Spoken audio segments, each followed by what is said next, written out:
s'intéresser aux suppositions en anglais, à savoir comment est-ce qu'on traduit les petits bouts de phrases qui commencent par je suppose, j'imagine, je présume, etc. C'est parti. On commence avec le verbe to reckon, qui va se traduire par estimer, penser, imaginer. On regarde 2 secondes à sa prononciation. L'accent tonique tombe sur la première syllabe, le re. Et ensuite, c'est le petit son E qu'on a déjà vu dans la vidéo sur les voyelles courtes, et donc on l'entend à peine. Reckon. À vous. Reckon. Et on jette un coup d'œil à un exemple. Je suppose, je pense qu'Anna viendra. On va pouvoir le traduire par I reckon that Hannah will come. On a le choix de mettre le that ou non. J'aurais très bien pu dire I reckon Hannah will come. Et c'est parti pour regarder la structure d'un peu plus près. Vous voyez qu'on a toujours le verbe reckon et qu'ensuite, soit on ne met rien du tout, c'est symbolisé par le petit zéro barré, soit par that. Et ensuite, on a notre proposition en entier. John will do it, she'll succeed, I can come on Monday, you find this easy. Exemple, I reckon that John will do it. I reckon she'll succeed. I reckon that I can come on Monday. I reckon you find this easy. Voilà, j'ai utilisé en alternance l'un ou l'autre, les deux étant justes. Et cette fois, c'est à vous de vous entraîner. Si vous avez bien pris des notes sur les structures qu'on vient de voir, je vous invite maintenant à traduire les phrases suivantes du français vers l'anglais. Et vous pouvez mettre sur pause maintenant avant qu'on passe ensemble à la correction. C'est parti pour la correction. Je pense que John peut venir ce soir. I reckon John can come tonight. J'imagine que Lisa peut t'aider. I reckon that Lisa can help you.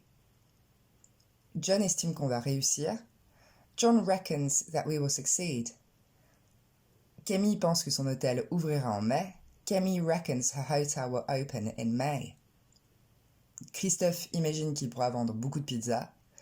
Christophe reckons he will sell many pizzas. J'imagine que vous allez progresser en anglais. I reckon you will make progress in English. Et vous notez que progresser se traduit par to make progress. On passe à notre deuxième verbe, to suppose, qui va se traduire par supposer ou encore imaginer. On regarde sa prononciation. L'accent tonique tombe sur la deuxième syllabe, donc sur le pose.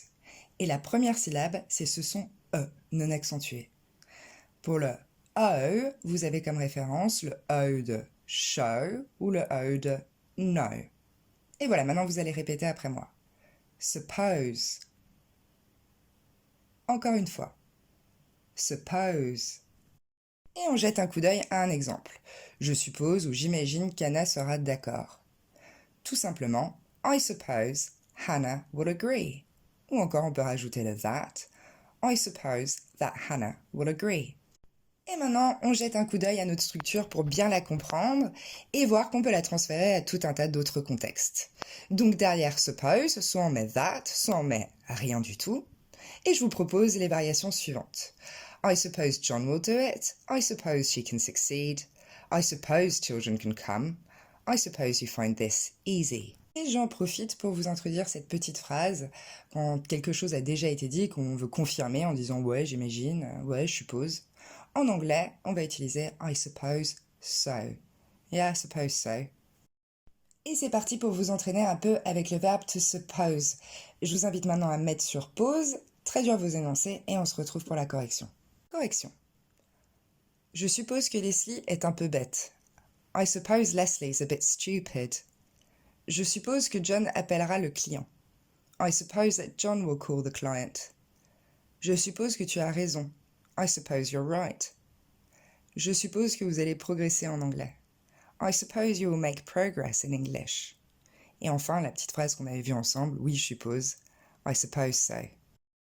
Troisième verbe aujourd'hui, to imagine. Et là, on regarde sa prononciation. L'accent tonique tombe sur la deuxième syllabe, imagine. Et ce qui l'entoure, ce sont deux fois le son et. Et, ma, gin. Je vous l'ai réécrit en phonétique bâtarde à côté. Imagine. Et vous allez répéter après moi pour qu'on évite d'être dans un imagine avec des i un peu trop français. Imagine. Encore une fois. Imagine. Un petit exemple pour mieux comprendre. Je suppose ou encore j'imagine qu'elle est assez triste.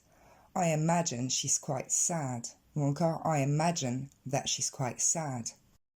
On passe à to presume, qui va se traduire de façon assez transparente par présumer ou encore par supposer parfois.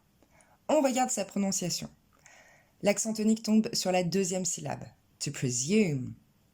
Et en termes de son, on retrouve le E au début, pre, et après le U de moon ou de soon. Et vous allez répéter après moi. To presume. Encore une fois. To presume. Et on jette un coup d'œil à un exemple. Je présume qu'il viendra, tout simplement. I presume that he'll come. Ou on enlève le that. I presume he'll come. Et c'est parti, on l'a fait varier un tout petit peu. I presume John will do it. I presume that she's sad. I presume children can come. Et cette fois, c'est à vous. Je vous laisse traduire les énoncés suivant du français vers l'anglais et je vous invite maintenant à mettre sur pause le temps que vous fassiez de l'exercice avant qu'on passe ensemble à la correction. Correction. Je présume que Leslie a encore menti. I presume Leslie has lied again. Je suppose que Guillaume arrivera en retard. I presume William will arrive late. Je présume qu'elle a raison. I presume she's right. Je suppose que vous allez progresser en grammaire. I presume you will make progress in English. Allez, pour finir, je vous propose de jeter un coup d'œil à des expressions un petit peu plus familières. Du coup, des expressions un tout petit peu plus orales. On va regarder deux verbes. To take it that, avec les exemples. I take it, it's over. I take it that it's over. Ou encore, I take it that you're angry. Pour je suppose, je présume que. Et vous avez aussi to guess, qui est beaucoup plus connu. À mon avis, vous l'avez déjà entendu dans des films, dans des séries. I guess it's over. Ou encore, I guess I'll leave. Je suppose que je vais y aller. Ou encore, j'imagine que c'est fini. On regarde guess d'un tout petit peu plus près. Je vous donne deux autres exemples. I guess she's disappointed. J'imagine qu'elle est déçue. Ou encore, I guess, qu'on peut utiliser seul pour dire je suppose. Et je vous ai rajouté trois petites expressions, trois variantes de sens. Guess what, qui va se traduire par devine quoi ou encore tu sais quoi. Vous avez aussi to take a wild guess, pour dire quelque chose au hasard. Ou même vous êtes en train de raconter une anecdote, quelqu'un vous pose une question, vous pouvez lui dire take a wild guess. On l'utilise aussi parfois de façon un peu ironique. Et enfin, le verbe to second guess, qui va se traduire par, c'est pas très satisfaisant, mais critiquer quelque chose après coup. On va dire qu'une question, une décision a déjà été prise par quelqu'un et on a déjà les résultats et c'est après les résultats qu'on va venir critiquer. Et on regarde de plus près to take it, que je vous ai présenté dans la structure to take it that pour je suppose. I take it that she's disappointed. Je suppose qu'elle est déçue. Et on va regarder trois variantes encore de sens, des petites expressions du quotidien. I can't take it, pour dire je ne peux pas le supporter. Ou encore, détends-toi, take it easy. Et enfin, pour décrire quelque chose qu'on va faire chacun son tour, on va dire to take it in turns. Et c'est parti pour un entraînement final. Vous avez trois énoncés sous les yeux. Je vous demande d'essayer de les traduire de trois façons différentes à partir de toutes les structures qu'on vient de voir aujourd'hui. Et vous pouvez mettre sur pause le temps de faire votre exercice et on se retrouve ensuite pour la correction. Et voilà ce que ça pouvait donner. Je suppose que tu es fatigué. I imagine you're tired. I guess you're tired. I reckon you're tired. I presume you're tired.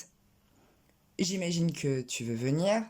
I suppose you want to come. I reckon you want to come. I presume you want to come. I guess you want to come. Et enfin, je présume qu'il sera là. I presume he'll be there. Et on aurait pu imaginer I suppose he'll be there. I imagine he'll be there. I guess he'll be there. Ou encore I reckon he'll be there. Bon, même si c'était pas l'objet principal de notre leçon, je vous propose quand même un petit entraînement avec les expressions que je vous ai présentées vers la fin. Vous pouvez mettre sur pause le temps de faire l'exercice. C'est parti pour notre correction. Arrête ce bruit, je ne peux pas le supporter. Stop that noise, I can't take it. Une variante de I can't take it pour je ne peux pas le supporter serait I can't stand it. Devine quoi? Guess what? Oui, je suppose. I guess. ou encore I suppose so. Détends-toi, take it easy ou encore relax. On le fera chacun son tour. We will take it in turns. Et voilà, bravo, vous avez fini cette leçon, c'est super. Maintenant, c'est à vous de produire vos propres phrases avec tout ce qu'on a vu aujourd'hui, histoire de bien assimiler la leçon. Vous avez un petit récap sous les yeux, au besoin pour prendre des notes, et je vous dis à bientôt.